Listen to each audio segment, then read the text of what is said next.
ওরে বাবা, এর কেমন ঝড় এলো রে, সব উড়িয়ে নিয়ে চলে গেল। মাথা বাঁচাবো আরে না ঘরের জিনিসপত্র বাঁচাবো, আরে কোনটা ছেড়ে কোনটা বাঁচাই এই বুঝতে পারছি না। উফ, আমাদের সর্বনাশ হয়ে গেল, সব শেষ হয়ে গেল, সব শেষ হয়ে গেল।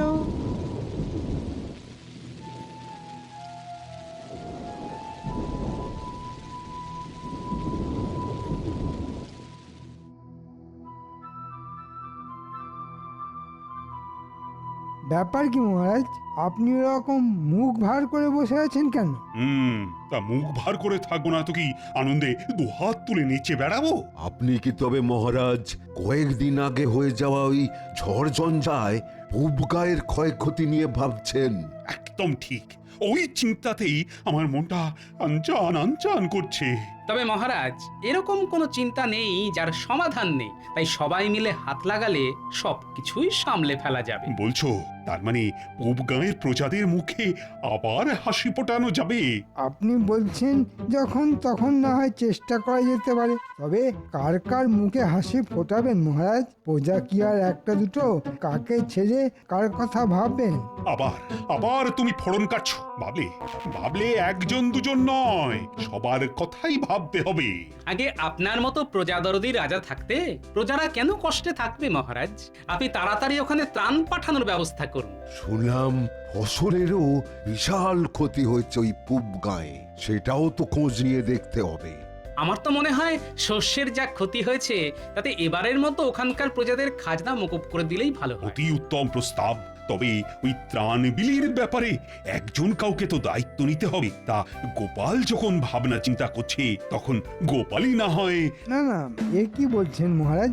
গোপালের কাজ হলো মাথা ঠান্ডা রেখে বুদ্ধি বের করা, রোদে জলে ঘুরে ত্রাণ বিলি করা ওর কি মানায়? সেই কাজের জন্যে ছাই ফেলতে ভাঙাগুলো এই আমি যখন আছি তখন আমি না হয় সব কাজ সামলে দেব, আর সেই তালে ঘোলা জলে মাছটাও ধরে নেব। হ্যাঁ, তবে মন্ত্রী না হয় ওদিকটা দেখুক।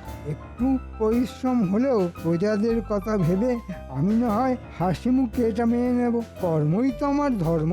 বাবা, মন্ত্রীমশাই যেমন নিজে আগ বাড়িয়ে সব দায়িত্ব নিজের কাঁধে নিলেন, তাতে তো মনে হচ্ছে ওর অন্য কোনো উদ্দেশ্য আছে।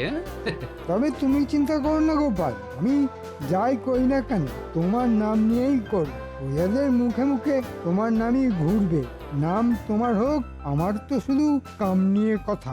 না না না না, অতিভক্তি চোরের লক্ষণ। লক্ষণ তো আমার ভালো ঠেকছে না। তবে এখনই কিছু না বলে বরং দেখি মন্ত্রীমশাই কি জিলিপি ভাজেন, পরে না হয় চেখে দেখবো সেটা মুচমুচে হলো না নেতা নে।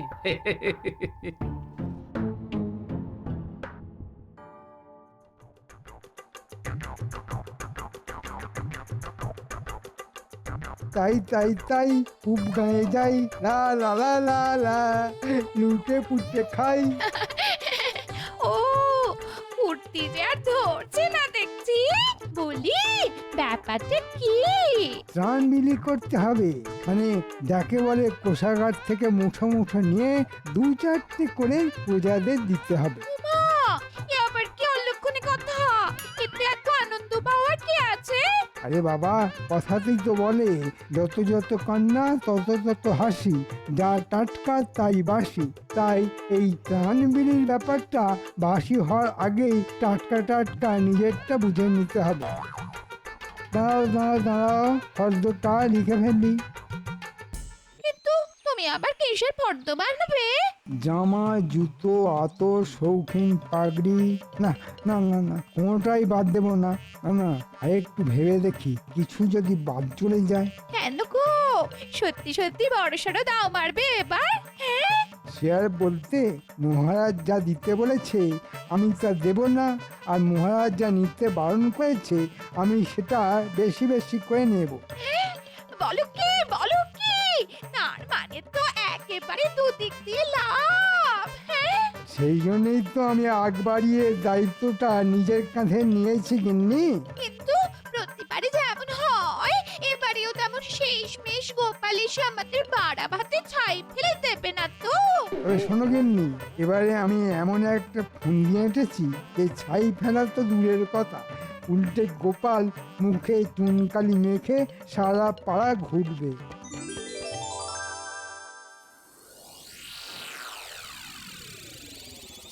ওরে ঘটা, দেখ দেখ মন্ত্রীমশাই কেমন মাথার ঘাম পায়ে ফেলে সারা গ্রাম চক্কর কাটছে। কেষ্ট পেতে গেলে ওরকম একটু আধটু কষ্ট করতে হয়, এটা আর দেখার কি আছে? তার মানে তুই বলছিস এই তালে মন্ত্রীমশাই ভালো মতোই ট্যাগ ভারী করবেন? হ্যাঁ, শুধু বলছি না, মনে মনে তাই চাইছি। এই যে অনেক জোর, তখন থেকে শুধু খাই খাই করছিস, কিন্তু কি করলে সাপও মরবে অথচ লাঠিও ভাঙবে না সেটা ভেবে বের করতে পারলি?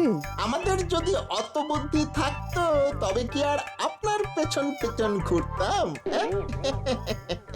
অনেকক্ষণ ধরে তোদের বক বক শুনছি, এবার কাজ করে দেখা। তোরা গ্রামবাসীদের আমার আসার খবর দে গিয়ে, তারপরেই আমি যা ঘোষণা করার করব।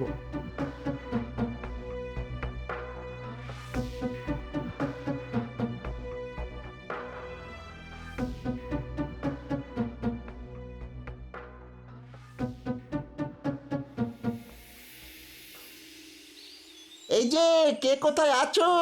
মন্ত্রীমশাই নিজে এসেছেন তোমাদের কথা শুনতে।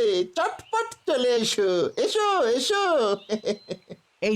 এই তো মন্ত্রী মশাই এসেছেন, এবার তবে আমাদের কিছু সুরাহা হবে। চল চল, আমাদের ক্ষয়ক্ষতির কথা সব গুছিয়ে বলি। আমার তো মনে হয় আমরা বলার আগে মন্ত্রী মশাই নিজের থেকেই কিছু ঘোষণা করবেন। এই তো আস্তে আস্তে সবাই এসে পড়ছে। ওহ, তোমাদের দেখে, তোমাদের কথা ভেবে আমার মন কেঁদে কেঁদে উঠছে। ইচ্ছে করছে হাত উপর করে তোমাদের সাহায্য করি, কিন্তু সবই কি আর আমার ইচ্ছে অনিচ্ছের ওপর নির্ভর করে? এই রে, মন্ত্রী মশাই মনে হচ্ছে উল্টো সুর ধরেছেন। হ্যাঁ হ্যাঁ, আমারও তো তাই মনে হচ্ছে। তবে শোনো, কে কোথায় কিভাবে কলকাঠি নাচছে।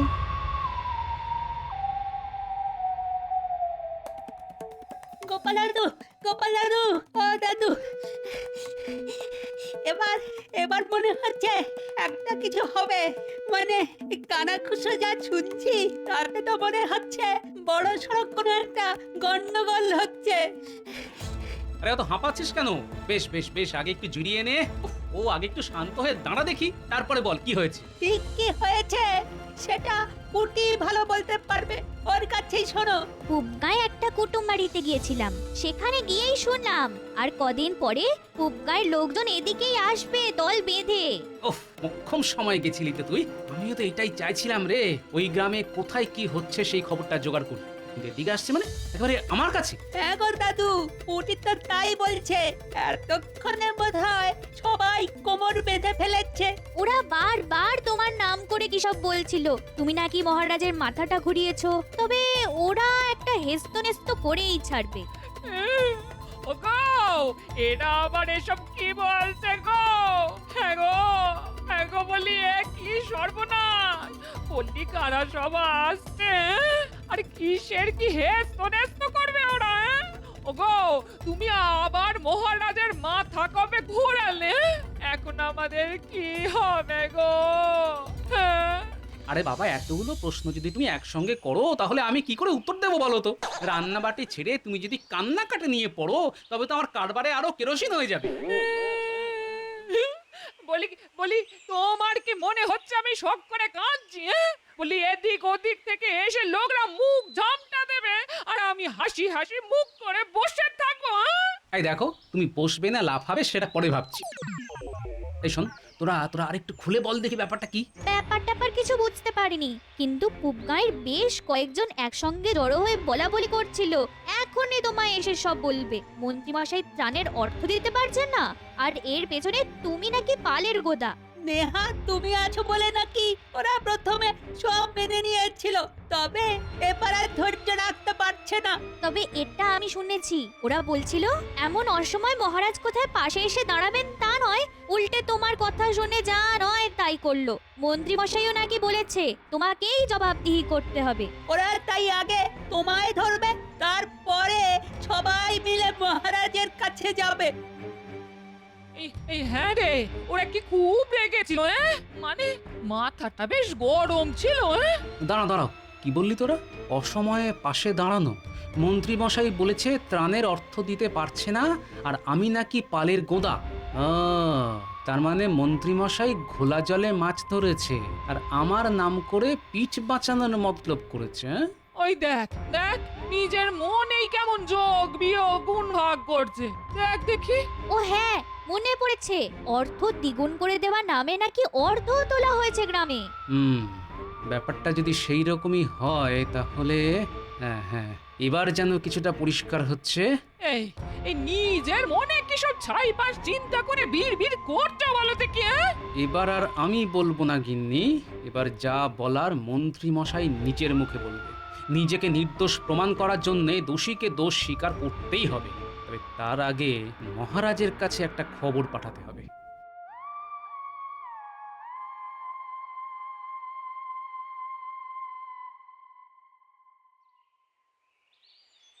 সেই কখন থেকে অপেক্ষা করছি, তবু গোপালের তো টিকিরও দেখা নেই। কি থাকলে তবে তো দেখলেন মহারাজ। না মানে বলছিলাম যে ওর তো পুরোটাই টাক, তাই টিকি আর পাবেন কোথায়? অথচ আমাকে দেখুন, আপনি ডেকে পাঠিয়েছেন বলে আমি সব কাজ ছেড়ে ছুড়ে আপনার কাছে ছুটে এলাম। সে যাই হোক, কিন্তু সেই মানিক গেল কোথায়? যেমন যা খবর পাঠিয়েছে তাতে তো এতক্ষণে তার এসে পড়ার কথা। বলেন কি মহারাজ, গোপাল আজকাল খবর পাঠিয়ে আপনাকে অপেক্ষা করতে বলছে? বুঝুন তবে, প্রশ্রয় দিয়ে দিয়ে মেয়েটাকে কেমন মাথায় তুলেছেন। তবে আমি বলি কি, গোপালের জন্য অপেক্ষা করে আর ধৈর্যের পরীক্ষা দেবেন না মহারাজ। হ্যাঁ, তার মানে আর কি, গোপাল আর কবে ঠিক সময় এসেছে মহারাজ। চিরটা কাল তো আপনাকে বোকা বানিয়েই চালিয়ে দিল। আচ্ছা আসুক একবার, আমাকে বোকা বানানো বের করছি। বেটাকে আচ্ছা করে জব্দ করব। আমাকে তৈরি থাকতে বলে নিজেরই পাত্তা নেই। সে কি আপনাকে তৈরি থাকতে বলেছে? না না না, আমার তো মনে হচ্ছে আপনি এখানে ভেবে মরছেন আর ওদিকে টেকো আপনার চোখে ধুলো দিয়ে ফুর্তি করছে। বলো কি, গোপাল যে এমন করবে সেটা তো আমি ভাবতেই পারি না। সবই কপাল মহারাজ। আমার তো রাজ্যের লোকেদের কথা ভেবে ভেবে ঘুম ছুটে যাচ্ছে, আর গোপাল কোথায় পালিয়ে পালিয়ে বেড়াচ্ছে। তুমি কিচ্ছু ভেবো না মন্ত্রী, গোপাল যদি তেমন কিছু করে তবে তাকেও আমি কিন্তু ছেড়ে কথা বলবো না। না না না, বেয়াদপি আমি একদম বরদাস্ত করব না। মনে হচ্ছে মহারাজের মাথাটা ভালো মতোই গরম করে দিয়েছি। এবার শুধু গোপাল সামনে এলেই কপাল চাপড়াতে শুরু করে দেবে। কিন্তু গোপালের মতলবটা কি? আচ্ছা মহারাজ, গোপালের দর্শন পাওয়ার জন্যে আপনি এত হাঁক পাক করছেন কেন? বলছি বলছি বলছি, একবার যখন এসে পড়েছি তখন সব বলছি। আমি এসে গেছি মহারাজ। এসেছো তো দেখতেই পাচ্ছি, তা সেটা আবার চেঁচিয়ে চেঁচিয়ে বলার কি আছে? দেখুন না মহারাজ, এমন বলছে যেন এসে একেবারে ধন্য করেছে, তার উপর আবার হিয়ালি করছে। বুঝেছি, আমি আসার আগেই নির্ঘাত মন্ত্রী মশাই আমার নামে মহারাজের কান ভারী করেছে, তাই মেপে মেপে পা ফেলতে হবে। তবে মন্ত্রী মশাইকে আজ একেবারে ফসকে বেরোতে দেওয়া চলবে না। বলি, তুমিই তো বলেছিলে আমাকে সঙ্গে নিয়ে নগর পরিদর্শনে যাবে, তা কথাটা কি বেমালুম ভুলে মেরেছো? না না, ভুলিনি মহারাজ, তবে ভুলভাল যাতে না হয়ে যায় তাই একেবারে মাপচোপ করে এলাম। মানে কোথায় কোথায় যাব আর কি কি দেখবো। ওহো, তাই বলো? না না না না, তোমার কাজ মানে তো একেবারে পাকা কাজ। এমন মাপঝোপ করার জন্য একটু আধটু সময় তো লাগতেই পারে। যাব্বা, গোপাল আবার তলে তলে একই ফুল নিয়ে এসেছে। এলো করেছে হাটে হাঁড়ি ভাঙার আগে পাশ কাটিয়ে বেরিয়ে যেতে হবে। হ্যাঁ হ্যাঁ, আমি এপাশ যাব, মহারাজ ওপাশ যাবেন, আর আপনি মন্ত্রী মশাই একেবারে ধপাস করে পড়ে যাবেন। তাই সাবধানে থাকবেন কিন্তু। যাওয়াই হলো না, তার আগেই কে কোথায় পড়ে থাকবে তাই নিয়ে গবেষণা শুরু হয়ে গেল। আরে চলো চলো দেখি, দুর্যোগের পরে প্রজারা সব কি কেমন আছে। অবশ্য তার আগে ছদ্মবেশ ধারণ করা ভুলে গেলে চলবে না, তাই না মহারাজ? দেখেছো দেখেছো, আরেকটু হলে তো আমি ব্যাপারটা বেমালুম ভুলেই যাচ্ছিলাম। ভাগ্যিস ঠিক সময় মনে করিয়ে দিলে তো গোপাল। না মানে আমি বলছিলাম কি, এই রোদে রোদে কোথায় আর ঘুরবেন মহারাজ? আমি তো প্রজাদের ব্যাপারটা নিজের ঘাড়েই নিয়েছি। না না না না, যাবো না বললে তো হবে না। তোমাকে নিয়ে নগর পরিদর্শনে যাওয়ার পরিকল্পনা তো গোপালই করেছে, তাই আমিও যাব আর তুমিও যাবে। যেতে তো হবেই। আমার বেলায় পাটালি আর গোপালকে দেখলে মহারাজ যেন একেবারে গোলে ঝোলা গুড় হয়ে যায়। কি আর করা যাবে, সবই আমার কপাল।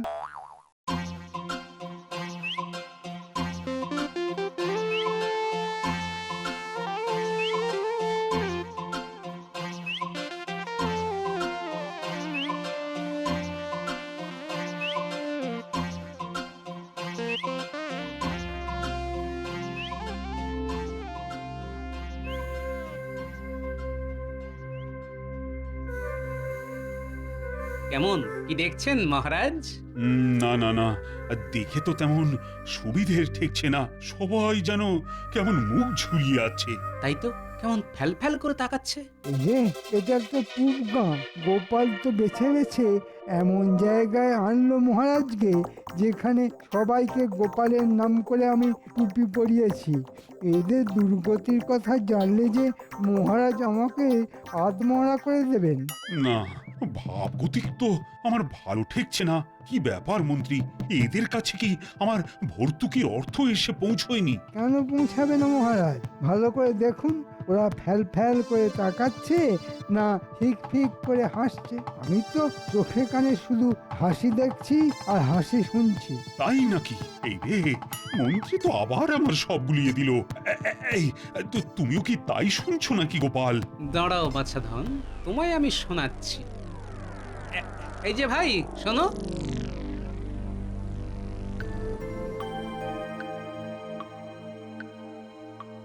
তুমি কি ত্রাণের অর্থ পেয়েছো? ত্রাণের অর্থ? সে আবার কি? ওটা খায় না গায়ে মাখে। ধুর, তোমরা যে কি বলো না। এ দেশে নতুন এসেছো বুঝি? মন্ত্রীমশাই আমাদের এসে বলে গেছেন গোপালের কথা শুনে মহারাজ ত্রাণের অর্থ দিতে বারণ করে দিয়েছেন। সে কি কথা, অদ্ভুত ব্যাপার তো। আমি আবার ত্রাণের অর্থ দিতে বারণ করলাম কবে? আর এর মধ্যে গোপালই বা এলো কোত্থেকে? কোথা থেকে এলো আর কিভাবে এলো সেটা তো ক্রমশ প্রকাশ্য মহারাজ। ও ভাই, বলি এমন মনমরা কেন তুমি? মহারাজ যে ক্ষতিপূরণের অর্থ দিলেন তা যথেষ্ট নয় বুঝি? মহারাজ আবার কবে কি দিলেন? উল্টে আমরাই তো খাজনা দিতে গিয়ে সর্বশান্ত হয়ে গেলাম। মন্ত্রীমশাই তো বললেন গোপাল নাকি মহারাজকে বুঝিয়েছে বন্যাই হোক বা খরা, খাজনা আদায় বন্ধ করা যাবে না। এই মন্ত্রী তোমাদের দিতে বললো আর তোমরা দিয়ে দিলে? খালি বানিয়ে বানিয়ে কথা বলা। যাও, পালাও এখান থেকে। না না মন্ত্রী, আমি বেশ বুঝতে পারছি এইভাবে তুমি গোপালের ঘাড়ে তরোয়াল রেখে নিরীহ ঝঞ্ঝা বিধ্বস্ত প্রজাদের লুট করেছো। এখানেই শেষ নয় মহারাজ, চোখ কান খোলা রাখুন, আরো কত কি শুনবেন দেখুন। তোমার পাল্লায় পড়ে মহারাজ আর কত হাঁটাহাঁটি করবে? না না মহারাজ, এইসব সাজানো কথা শুনে কান গরম না করে রাজসভায় ফিরে প্রাণটা ঠান্ডা করবেন। চলুন। তুমি থামো মন্ত্রী, আমি আজ শেষ দেখে ছাড়বো। গোপাল, চলো দেখি আর কার কি বলার আছে।